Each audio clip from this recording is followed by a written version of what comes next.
وإن هذه لنعمة عظيمة أن يوفق العبد القيام بأداء الواجبات وصدره منشرح يرجو من الله الثواب ويخشى من الله جل وعلا عدم القبول، فإن هذه صفات أهل الإيمان الذين يسارعون في الخيرات ويدعون ربهم رغبا ورهبا، راغبين راهبين، راغبين فيما عنده راهبين مما عنده، يرجون رحمته جل وعلا ويخشون عذابه. فنسأل الله جل وعلا أن يتقبل منا ومنكم سائر إخواننا المسلمين صالح أعمالنا ويتجاوز لنا ولكم ولهم عن سيئها. وإن من أعظم النعم التي بشرنا بها في عيد الفطر زوال معهد من معاهد الشرك ومعلم من معالم الشرك، ألا وهو ضريح من يسمى بعبد السلام الأسمر في ليبيا، الذي عظمت الفتنة به وعبد من دون الله تبارك وتعالى،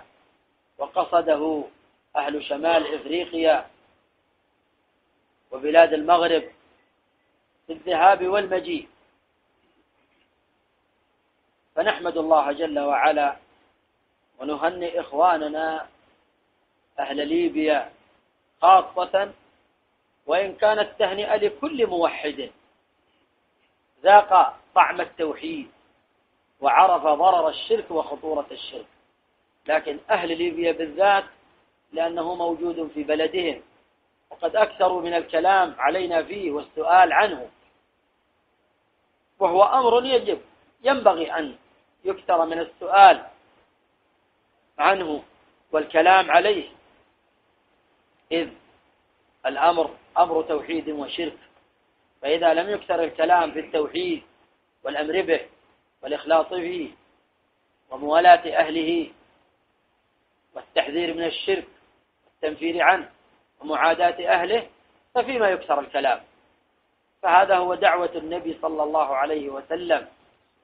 في مكث لأجلها 13 سنة بمكة،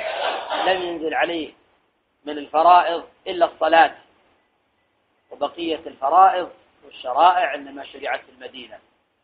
فكانت دعوته بمكة كلها إلى إخلاص العبادة لله تبارك وتعالى.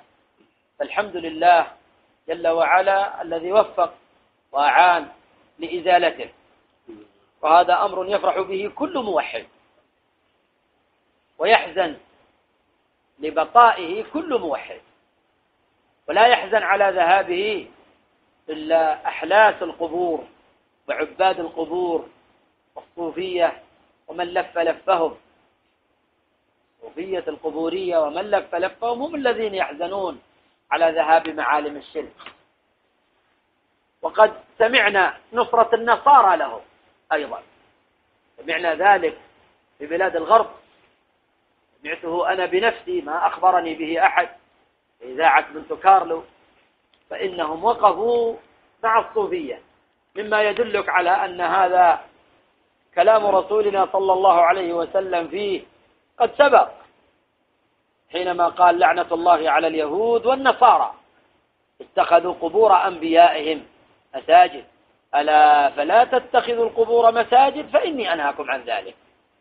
فكان هذا نهيه عليه الصلاة والسلام، وخالفه عباد القبور المتعلقون بها من الصوفية وأضرابهم وأمثالهم من كان على منوالهم. ولهذا نصرهم النصارى، لأن البناء على القبور إنما هو من دينهم وشرعهم، فلذلك يتعاطفون معهم ويطعنون في أهل التوحيد والإسلام والإيمان بأنهم المتشددون وأنهم الغلاة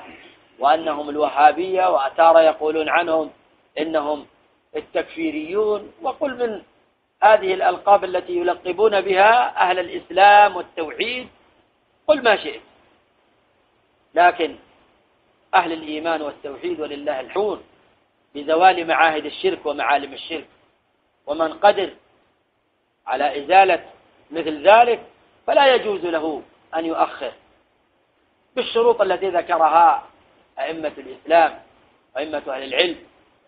فالحمد لله على توفيقه، والحمد لله على ما من به سبحانه وتعالى، ونرجو الله جل وعلا الذي وفق لإزالته وإزالة ما شابهه من الأضرحة في بلاد ليبيا ألا يقيم لها قائمة، وأن يعلي التوحيد وأهله، وأن يظهر كلمتهم، وأن يوحد صفهم، وأن يقوي شوكتهم، وأن يرزقنا وإياهم جميعا الفقه في الدين والبصيرة فيه والإخلاص لله تبارك وتعالى في جميع ما نأتي ونذر، إنه جواد كريم. صلى الله وسلم وبارك على عبده ورسوله نبينا محمد وعلى آله وأصحابه وأتباعه بإحسان.